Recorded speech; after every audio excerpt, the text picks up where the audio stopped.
ចិត្តច្រើនណាស់ចង់និយាយចេញខ្លងអោយបានធូរតែទឹកភ្នែកចេញតែស្រងហូរគិតយូរម្នាក់ឯងឡើយចង់ឈួតហើយគ្មានអ្នកខលពីទុករបស់ខ្ញុំទេ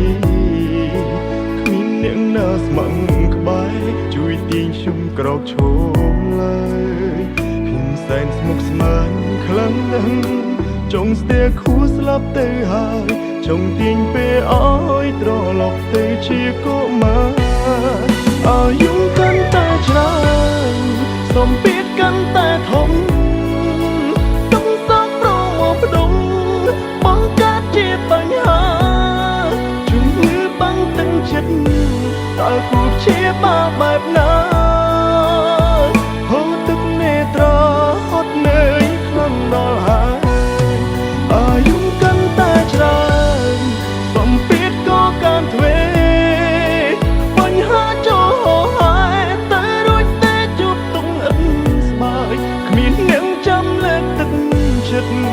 ក្រៅពីខ្លួនឯងឡើយជីវិតអើយងងឹតឈឹងគ្មានគោលដៅ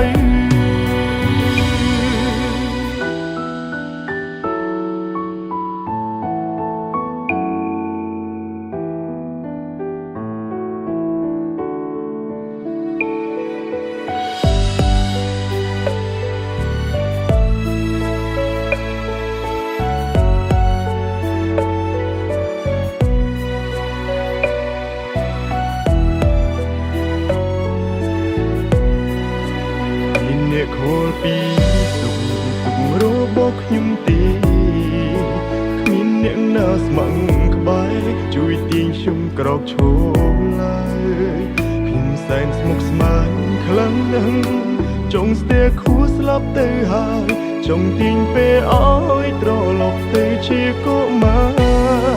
អាយុកាន់តែច្រើនសម្ពាធកាន់តែធំ